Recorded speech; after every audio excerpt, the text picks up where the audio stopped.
Padel. Salut à tous, bienvenue dans Session Paddle numéro 14. Et oui, ça fait déjà plus d'une saison qu'on se retrouve tous les mois et c'est toujours avec un immense plaisir. Ce mois-ci, au menu, le tournoi Alpine Paris Major premier paddle qui aura lieu du 8 au 14 septembre au stade Roland-Garros. C'est le grand rendez-vous paddle sur notre territoire. On parlera du nouveau partenaire prestigieux ainsi que du tournoi et quelques petits ajustements. On voyagera en Nouvelle-Aquitaine pour parler développement et organisation. Notre prof Yann Oradou nous dira comment bien choisir son partenaire et on finira avec la troisième mi-temps où nos invités répondront à toutes vos questions. Session Padel. Et ce mois-ci, notre team est composée d'Arnaud Di Pasquale, directeur du tournoi d'Alpine Paris Major premier paddle. Salut Arnaud. Salut Émilie. Je peux dire APM ou pas pour les intimes? Tu dis Alpine Paris Major pour le moment et on dira APM entre nous. Hein, c'est très bien. Mais oui, c'est très bien comme ça. Et ton partenaire du jour, j'espère qu'il va te plaire, qu'il va te convenir. C'est Mathieu Lalanne, directeur en charge du développement en Nouvelle-Aquitaine. Salut Mathieu. Bonjour Émilie, bonjour Arnaud, bonjour tout le monde. Alors plein de belles choses là au menu de ce session paddle. Et la top news. Top news. Le top news, c'est le nouveau naming, Arnaud, avec l'arrivée tout simplement d'Alpine. On passe du Greenwiz Paris Major avec Alpine qui devient partenaire titre. Ouais, exact. Alors c'est une super nouvelle. Alors, avant de parler d'Alpine, moi j'ai vraiment une pensée pour Greenwiz qui nous a vraiment accompagnés sur ce premier cycle, sur ces 3 premières années, qui a été très présent. Voilà, un grand merci en tout cas à Greenwiz, à Romain Roy, son fondateur, qui tout de suite a répondu présent quand on en a eu besoin. Donc c'était vraiment des mots importants que je voulais quand même leur adresser. Et évidemment, voilà, pour la suite, quand tu dis Alpine Paris Major, il va falloir s'habituer désormais parce que c'est vrai que c'est tout frais, c'est tout nouveau. Greenwiz était rentré dans les exact. Et oui, ça faisait 3 ans, mais c'est vrai qu'on est ravis, on est très contents. On rentre probablement un peu dans une nouvelle ère avec un nouveau cycle, puisqu'on repart normalement sur un cycle quand même de 5 ans pour ce tournoi.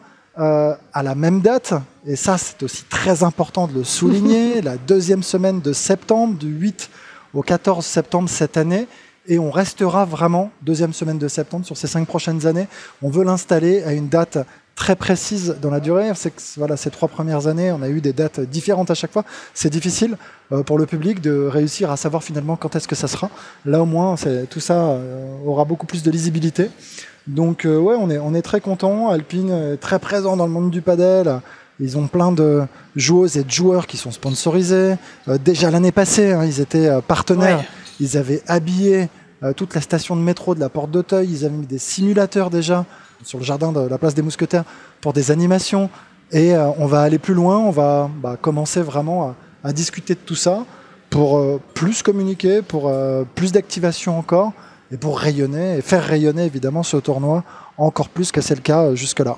Mathieu, toi qui t'occupes du développement, c'est bien aussi quand on parle paddle sur le territoire d'avoir aussi une tête d'affiche, un tournoi, un énorme tournoi qui a lieu aussi à Roland-Garros pour la promo tout simplement. Évidemment, quel plaisir dès la première année de rentrer dans ce stade, dans cette écrème, dans ce stade magnifique, de voir des parties de paddle de ce niveau. Je suis évidemment un fidèle spectateur depuis la première année de ce tournoi. Toujours un plaisir d'aller dans ce stade et en plus de voir une piste de paddle là au milieu, quel choc la première fois. Et c'est vrai que c'est assez fantastique et c'est une vitrine exceptionnelle qui explique sûrement les chiffres exponentiels qu'on observe depuis des années, qui donnent le tournoi aujourd'hui depuis 3 ou 4 ans. Mais probablement que ce tournoi a évidemment contribué à cette grande promotion de la discipline. Quelques petits changements, évolutions, Arnaud, notamment avec les qualifications qui auront pu lieu le week-end qui précède le tournoi, mais qui débuteront le lundi. Donc on fait un tournoi sur 1 semaine. Exactement. Pareil, je parlais de lisibilité, je pense que c'est pas mal. On regroupe vraiment les qualifs le lundi. La journée du lundi, c'est vraiment la journée des qualifs. Et ensuite, c'est premier tour, deuxième tour, 8e, quart, demi-finale. Donc voilà, on peut identifier un tour par jour de cette manière. C'est assez simple. Nous, d'être sur 7 jours, c'est plutôt appréciable de notre côté, de réduire un petit peu la durée finalement du tournoi. Ça, c'est important. Puis après, on va renforcer tout ce que tu connais déjà. Les animations, essayer de faire venir plus de monde le soir, notamment mardi, mercredi et jeudi. C'est vrai que c'est là qu'on manque un peu encore d'affluence, mais c'est normal. Encore une fois, ça prend du temps d'installer un tournoi, même si ça fait 3 ans, ça ne fait que 3 ans. Il ne faut pas l'oublier, c'est peu. Et il faut qu'on capitalise aussi énormément, je crois, Sur l'ambiance, là, on devrait avoir une meilleure météo. C'est vrai que l'année passée, c'était quand même pas évident. On a été décalé dans le temps à cause, je dis bien à cause, c'est pas très sympa, des Jeux Olympiques et Paralympiques. Mais aujourd'hui, voilà, on devrait avoir une météo assez clémente, on l'espère, avec des matchs qui vont se jouer à l'extérieur. Le cours Philippe Chatrier, on l'avait vu l'année passée, samedi et dimanche, quasiment plein. On a des objectifs, encore une fois, c'est de remplir, hein, évidemment, d'être full sur le week-end, le cours Philippe Chatrier. On veut rester évidemment accessible aussi la semaine avec toujours une place achetée, une place offerte du lundi au jeudi inclus. Donc faire venir, faire découvrir le stade Roland-Garros avec un autre regard, peut-être dans une ambiance moins feutrée, plus festive, à l'ambiance un petit peu aux couleurs, on va dire, du padel. J'espère que le temps, mais là, on va prier, parce que c'est vrai que l'année dernière, vous n'avez pas eu de chance. Hein. Tu parles d'animation le soir, il n'avait pas fait un temps incroyable. En tout cas, sachez que la billetterie est ouverte, vous pouvez foncer. En plus, les tarifs sont plutôt assez sympa, hein. 15 € au début, on passe à 25 en semaine et 30 le week-end. Franchement, c'est accessible. Et comme l'a dit Arnaud, sur certains jours, un billet acheté, un billet offert. Un tournoi réussi, Arnaud, serait quoi là, c'est encore plus d'affluence. Ouais, là, tu as un beau chiffre déjà de 65 000, 64 000. Ouais, c'est difficile évidemment, non, mais on veut aller beaucoup plus loin. Nous, aujourd'hui, l'idée, c'est on veut pas se fixer de limite comme ça, mais oui, il faut qu'on dépasse évidemment ces 64 000 entrées. Il faudrait qu'on dépasse les 70 000. Moi, ça serait génial. Il faut surtout qu'on remplisse le central les derniers jours. Parce que quand on voit l'ambiance, quand on voit la Ola, quand on voit les points spectaculaires avec 15 000 personnes dans le stade, c'est fantastique, ça fait rêver. Puis là, quand on joue un peu au padel, et c'est une folie. Et ça, c'est vrai. Et ça, je pense que, d'ailleurs, c'est pour ça qu'il y a un taux de satisfaction aussi important. Les gens qui sont venus, il y a une intention de revenir qui est à plus de 90%. C'est pour cette raison, parce qu'au-delà des animations, de la découverte du lieu pour certains, c'est ce central plein avec cette ambiance, le DJ, la musique, les points spectaculaires. On se régale. C'est vrai que on a envie de vivre ça et de renforcer tous ces points. C'est pour ça que j'insiste là-dessus. Je pense qu'on a trouvé probablement la bonne approche, la bonne philosophie par rapport au padel dans son ensemble, sur les animations, sur le côté after work, le stade dans sa globalité. Mais il faut qu'on renforce tout ça, qu'on aille plus loin, qu'on se fixe des objectifs, oui, et très, très élevé, parce que, comme le disait Mathieu, le padel partout dans les régions explose. Et oui, grâce un peu probablement à l'APM, à l'Alpine Paris Major, mais aussi parce que le padel se développe d'une manière générale assez naturellement aussi. Et c'est ce qui est génial, parce que c'est accessible, parce que c'est sympa, et que tout le monde a envie d'y jouer. Eh bien, on va en parler justement avec Mathieu là dans quelques instants. On a envie d'y être et ce sera du 8 au 14 septembre au stade Roland-Garros. Vous pouvez y aller, prendre vos places car ça va être hyper sympa. Arnaud, tu nous parlais justement de développement, c'est de passer à la piste à Fédé. La piste à Fédé. La piste à Fédé. Allez, la piste à Fédé avec Mathieu, donc responsable en développement, directeur en développement en Nouvelle-Aquitaine. Dis-nous, comment est structuré votre territoire ? Parce que quand on est responsable du développement, on est responsable du développement tennis et paddle, j'imagine. Ou pas ? Évidemment, le paddle est arrivé dans notre giron il y a quelques années, et il a fallu faire un petit peu de place et puis beaucoup plus de place, et puis maintenant il est vraiment présent au quotidien sur les bureaux de tous les permanents de la Ligue, hein, que ce soit les personnes en charge de la compétition, les personnes en charge de la formation des arbitres et des juges arbitres. Voilà, le sujet paddle est évidemment auprès des équipes que j'ai le plaisir d'encadrer sur le développement. Le sujet paddle aujourd'hui il est quotidien, hein. Ouais, quotidien. Comment vous accompagnez justement les différents clubs de paddle ? C'est quoi ? Ils viennent taper à la porte, vous demandez des conseils. C'est des clubs affiliés FFT. Il y a à la fois du club public, du club privé. Comment ça se passe ? Alors aujourd'hui, Émilie, honnêtement, pour te répondre à ça, on n'a pas le temps d'aller taper à leur porte, nous, en tout cas, ça c'est sûr. Hein. Ils se développent tout seuls comme un grand, et donc. C'est fabuleux. Ça, ils viennent à vous. C'est direct. Fantastique. Oui, exactement. On n'a plus qu'à essayer de trouver un petit peu de place pour répondre aux sollicitations. D'ailleurs, que ce soit sur les structures associatives ou sur les structures habilitées. activité, c'est-à-dire des structures commerciales. Hein. C'est aussi un peu nouveau pour nous, hein, puisque jusqu'alors on s'adressait qu'à des associations loi 1901 à but non lucratif, hein, gérées par des dirigeants bénévoles. Aujourd'hui, il faut aussi qu'on travaille évidemment avec ces structures commerciales qui portent aussi la discipline.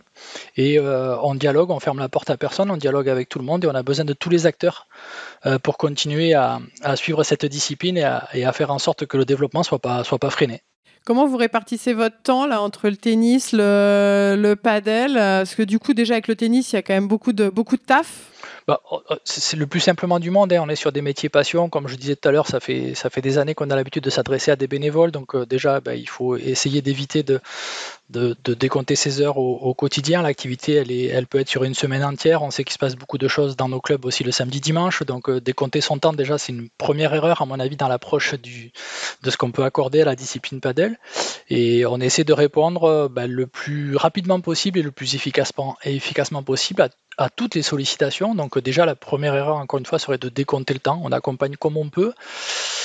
Et surtout, on accompagne collectivement, c'est-à-dire que plus on a de personnes qui sont au fait du sujet paddle, c'est très facile de faire prendre le virus paddle à nos collègues, à toutes les personnes qu'on entoure. Il suffit d'aller sur une piste une fois avec une raquette ou une pala et le tour est joué. Donc on embarque beaucoup de monde avec nous. La pala.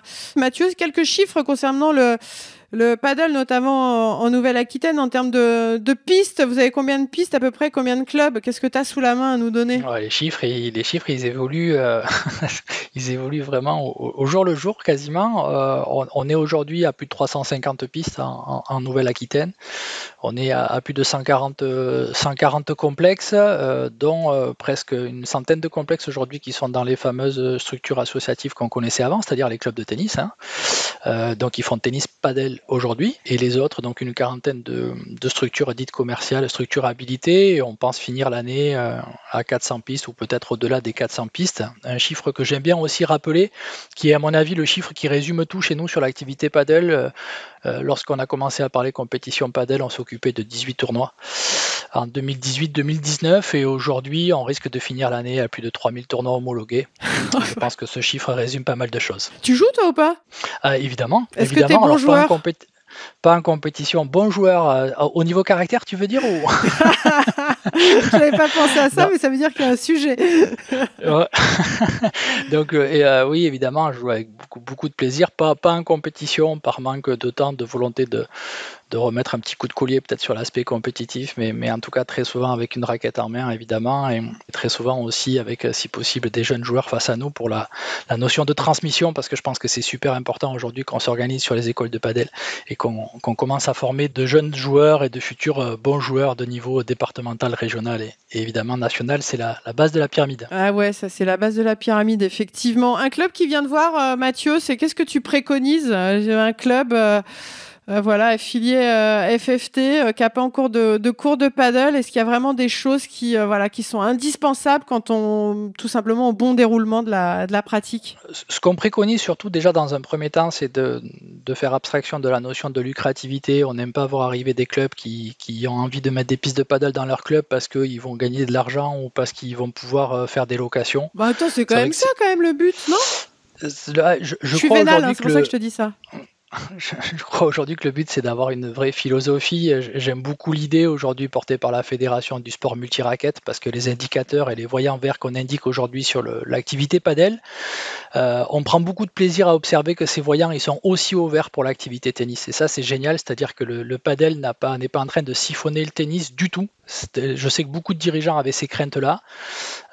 Localement, nos élus aussi au niveau régional, on a eu pas mal d'échanges, de discussions là-dessus, et je pense qu'aujourd'hui, tout le monde est à peu près rassuré là-dessus. Les indicateurs sont ouverts pour la discipline tennis, pour la discipline paddle, ça c'est top. Et donc l'accompagnement qu'on doit faire vraiment, je pense au niveau des clubs, c'est qu'il y a un véritable projet d'animation des pistes de paddle, qui est une vraie logique d'intégrer ces pistes de paddle dans un club de tennis.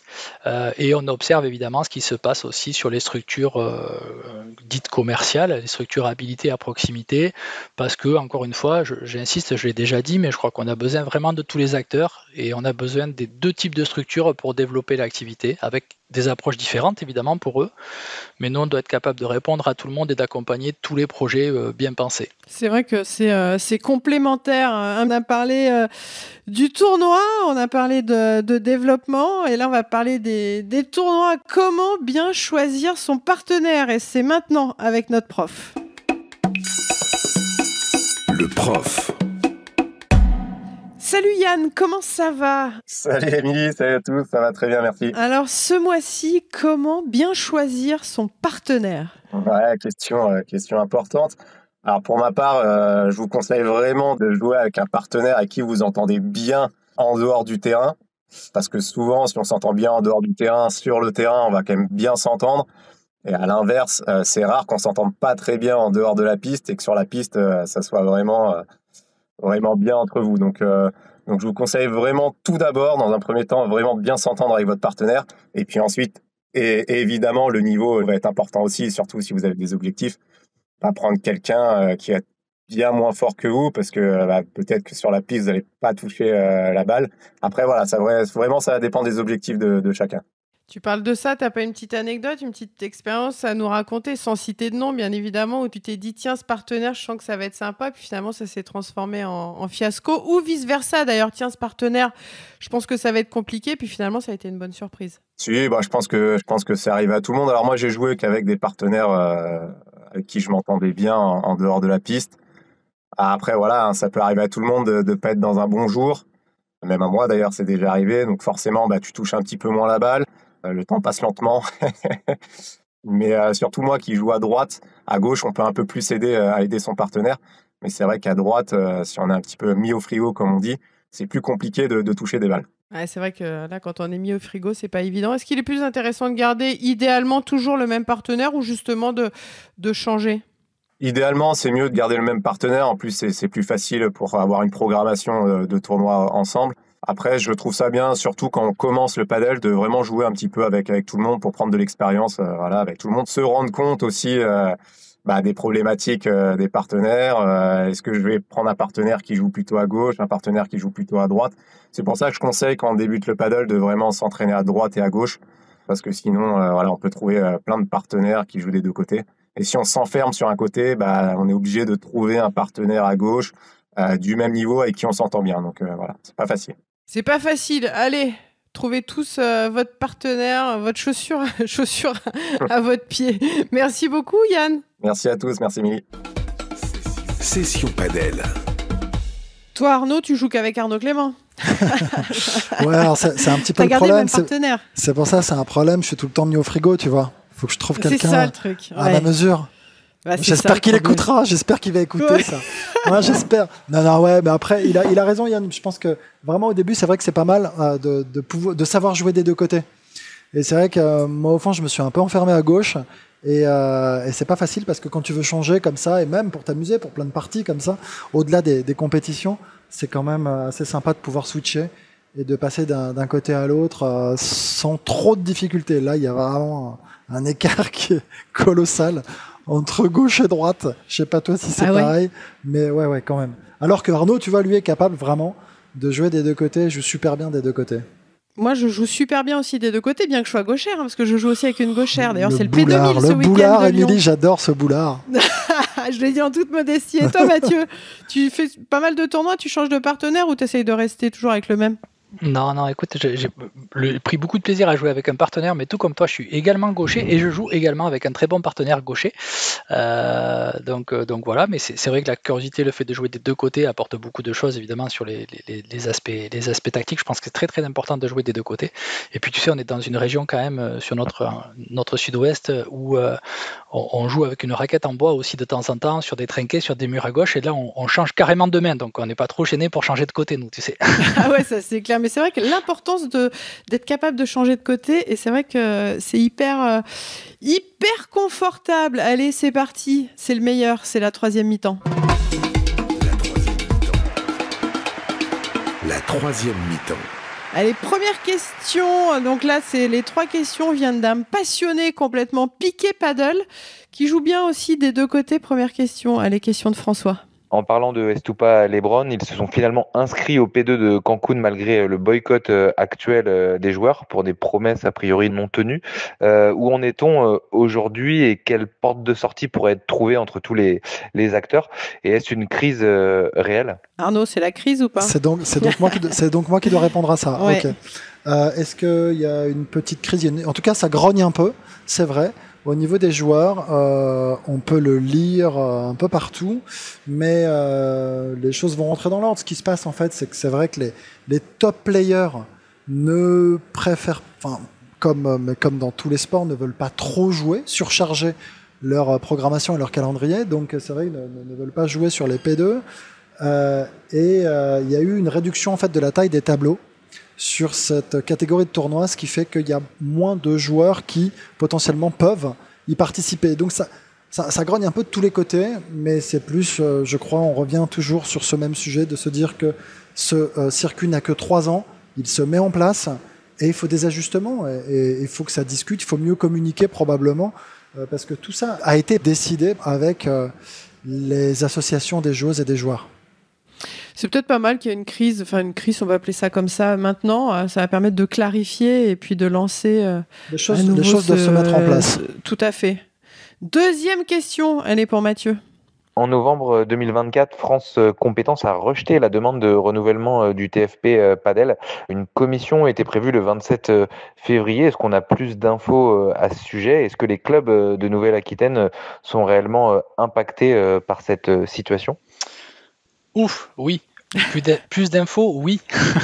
Plus d'infos, oui. Depuis jeudi dernier, on a eu le plaisir de découvrir la décision de la Commission nationale France Compétences, donc qui a validé sur sa session de février le TFP, la reconduction du TFP pour les 3 années à venir.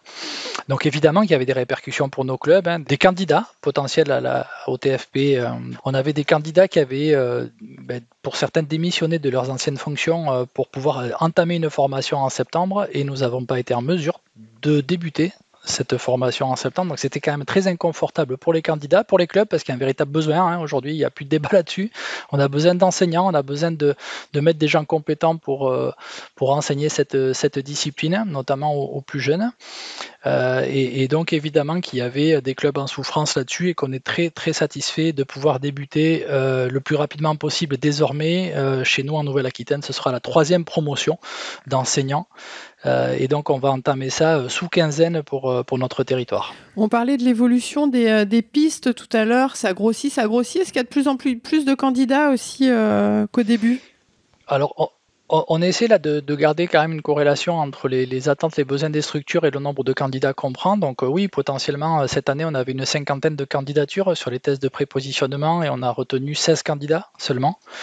Certains ont été différés sur la prochaine promotion, mais on considère qu'en Nouvelle-Aquitaine, si on arrive à sortir 12 à 16 passionnés compétents, qui seront sur le terrain, sur les pistes demain, on sera pas trop mal. On verra après s'il faut effectivement changer de braquet, mais je pense que pour l'instant, former une quinzaine d'enseignants par an, je pense qu'on est sur des chiffres qui sont tout à fait corrects pour continuer le développement.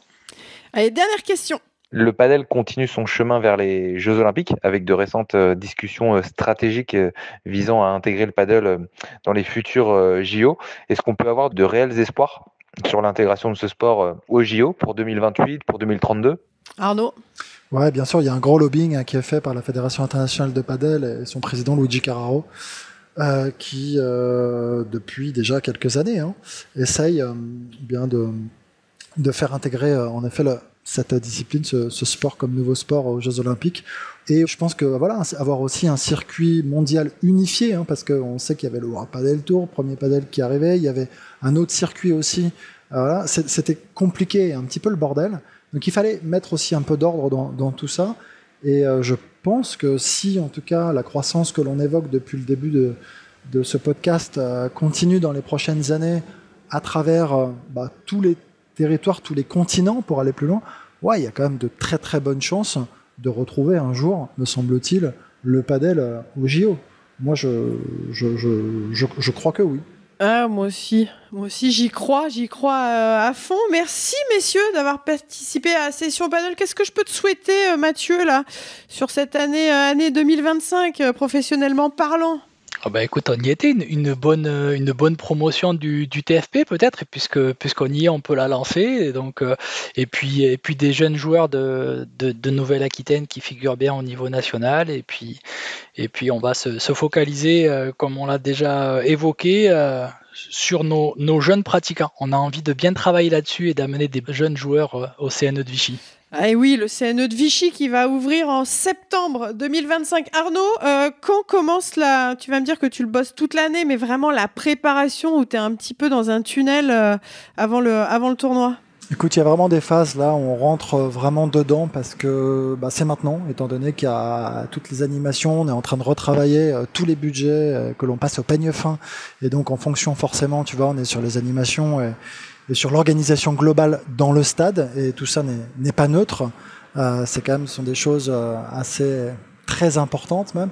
Donc là, on est vraiment dans une phase sur laquelle, il faut qu'on soit hyper vigilant parce qu'on vient de re-signer 5 ans, parce qu'on a un nouveau partenaire, parce qu'on veut qu'il soit très content, parce qu'on veut que les autres aussi soient très contents, parce qu'on veut remplir Secours Philippe Chatrier et avoir 15 000 personnes en folie. À regarder du padel. Donc là, ça commence vraiment à fond maintenant. Il fallait qu'on ait signé, encore une fois, avec Premier Padel et avec Alpine. Voilà, c'est chose faite. Donc maintenant, c'est parti. Et on croise les doigts pour avoir un super tournoi, une super édition 2025. Effectivement, il n'y a plus qu'à, je le répète, du 8 au 14 septembre 2025 et ce sera au stade Roland-Garros. Session Padel. Merci à toutes et à tous pour votre écoute. Bon paddle, bon entraînement, bon tournoi et sans modération. On se retrouve le mois prochain avec 2 nouveaux invités autour de nouvelles thématiques. La bise et à très vite. Ciao, ciao. Session Padel.